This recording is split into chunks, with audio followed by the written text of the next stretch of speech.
श्री श्री परमहंस योगानंद जी। जब भी हमारी वीडियो में आप भगवान का ध्यान लगाना चाहते हैं तो हमारी वीडियो से बने रहने के लिए वीडियो को लाइक, चैनल को सब्सक्राइब करें। एक योगी की आत्मकथा मेरी करीबी साथी रही है।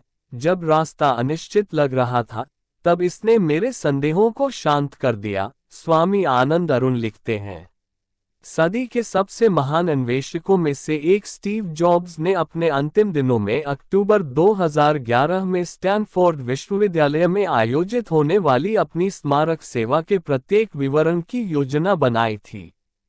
प्रत्येक उपस्थित व्यक्ति को विदाई उपहार के रूप में एक भूरे रंग का बॉक्स मिला। यह अंतिम स्मारिका, जिसके बारे में जॉब्स का मानना था कि यह उनके असाधारण जीवन के साथ न्याय कर सकती है, एक पुस्तक थी जिसने उनकी आध्यात्मिक यात्रा को प्रेरित और आकार दिया था। एक योगी की आत्मकथा। ये पुस्तक मेरी आध्यात्मिक यात्रा में एक करीबी साथी बनी रही है। मैंने इस पुस्तक को अनगिनत बार पढ़ा है। जब रास्ता अनिश्चित लग रहा था तब इसने मेरे संदेह को शांत किया। जब अकथनीय सामने आया तो मुझे आश्वस्त किया और ध्यान मुझे रहस्य की उदार भूमि पर ले गया। परमहंस योगानंद का जन्म 5 जनवरी 1893 को नेपाल की सीमा के पास स्थित शहर गोरखपुर में हुआ था। उनके पिता भगवती चरण घोष भारतीय रेलवे में उच्च पदस्थ अधिकारी थे। योगानंद का बचपन का नाम मुकुंद लाल घोष था। 1915 में उन्होंने श्री युक्तेश्वर गिरी से मठवासी स्वामी संप्रदाय में औपचारिक प्रतिज्ञा ली और स्वामी योगानंद गिरी बन गए। बाद में श्री युक्तेश्वर गिरी ने उन्हें परमहंस की उपाधि से विभूषित किया। परमहंस का अर्थ है सर्वोच्च हंस और यह एक ऐसी उपाधि है जो सर्वोच्च आध्यात्मिक उपलब्धि को दर्शाती है। स्वामी जी के माता पिता लहरी महाशय के शिष्य थे, जो क्रिया योग की महान परंपरा के प्राथमिक गुरु महाअवतार बाबाजी के प्रत्यक्ष शिष्य थे। ऐसा माना जाता है कि महाअवतार बाबाजी हजारों सालों से बद्रीनाथ के पास भारतीय हिमालय में अपने भौतिक शरीर में रह रहे हैं और हर कुंभ मेले में प्रयाग आते हैं, जो हर 12 साल में होने वाला भारतीय संतों का सबसे बड़ा समागम है। वे आज भी उन साधकों का मार्गदर्शन करते हैं जो अपने मार्ग में बहुत आगे बढ़ चुके हैं। जनवरी 1884 के कुंभ मेले में महाअवतार बाबाजी ने श्री युक्तेश्वर गिरी को दर्शन दिए और उनसे कहा, दुनिया का भविष्य तभी संभव है जब पूर्व और पश्चिम के बीच समान आदान प्रदान हो। पश्चिम में बहुत भौतिकवादी विकास हुआ है, लेकिन उसके अनुपात में कोई आध्यात्मिक प्रगति नहीं हुई है। बहुत जल्द मैं आपको एक शिष्य भेजूंगा जिसे आपको क्रिया योग के रहस्यों में प्रशिक्षित करना होगा और उसे पश्चिम भेजना होगा। बाद में वह प्रेरित युवक परमहंस योगानंद बन गया। अपने गुरु युक्तेश्वर गिरी से मिलने के बाद योगानंद के जीवन में एक बड़ा बदलाव आया। योगानंद कोलकाता के नजदीक स्थित शहर सेरामपुर चले गए, जहां युक्तेश्वर गिरी का एक छोटा सा आश्रम था। योगानंद ने उच्च शिक्षा प्राप्त करने के दौरान अपना ज्यादातर समय अपने गुरु के आश्रम में बिताया। स्वामी जी ने अगले 10 वर्षों तक पूरी निष्ठा और धैर्य के साथ योग और ध्यान का अभ्यास किया। स्वामी जी ने अपने प्रिय गुरु के साथ बिताए इन वर्षों का वर्णन एक योगी की आत्मकथा में खूबसूरती से किया है। उन्होंने अपना ज्यादातर समय आश्रम में बिताया और ध्यान का अभ्यास किया।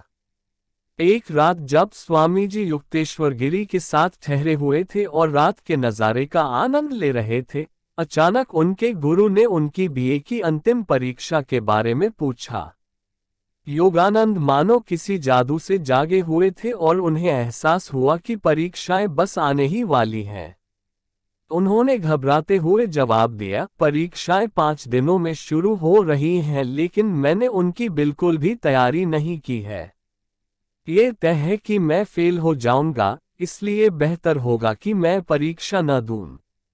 युक्तेश्वर गिरी ने अपने शिष्य की योजना नहीं सुनी और उसे आदेश दिया, तुम्हें परीक्षा में बैठना ही होगा। अगर तुम नहीं बैठोगे तो तुम्हारा परिवार भी दुखी होगा और यह ईश्वरीय योजना में भी बाधा बनेगा। तुम परीक्षा में बैठो और भगवान तुम्हारी मदद जरूर करेंगे। अपने गुरु के आदेशानुसार योगानंद अपने मित्र रमेश के पास गए और पूरी रात पढ़ाई की। चमत्कारिक रूप से रात में उन्होंने जो कुछ भी पढ़ा वो परीक्षा में पूछा जाना था। लेकिन अंग्रेजी की परीक्षा में योगानंद ने हिसाब लगाया कि उन्हें 33 से अधिक अंक नहीं मिलेंगे, जबकि पास होने के लिए 36 अंक चाहिए थे।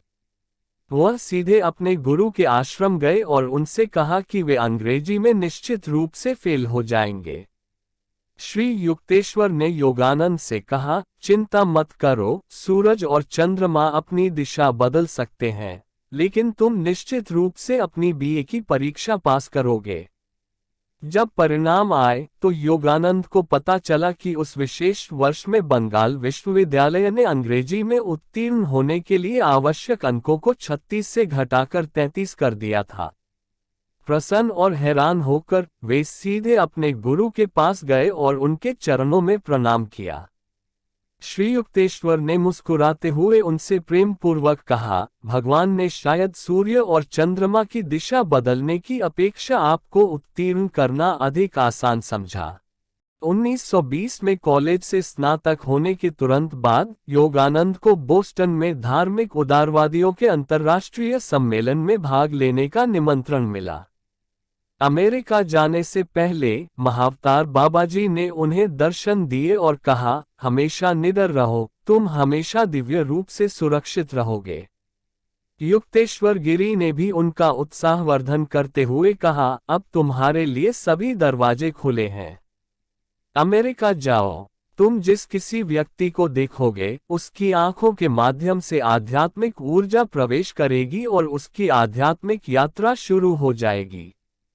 चाहे तुम घने जंगल के बीच में ही क्यों न हो, तुम्हें कोई मित्र अवश्य मिलेगा।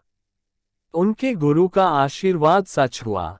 अमेरिका में योगानंद जहां भी गए उन्हें कोई मित्र अवश्य मिला और उनकी मदद से उन्होंने 1925 में लॉस एंजल्स में योगदा सत्संग सोसाइटी का मुख्यालय स्थापित किया। पश्चिम में योग के आध्यात्मिक महत्व का प्रचार करने के लिए 32 वर्षों तक कठोर प्रयास करने के बाद योगानंद ने 7 मार्च 1952 को कैलिफोर्निया में अपना शरीर त्याग दिया।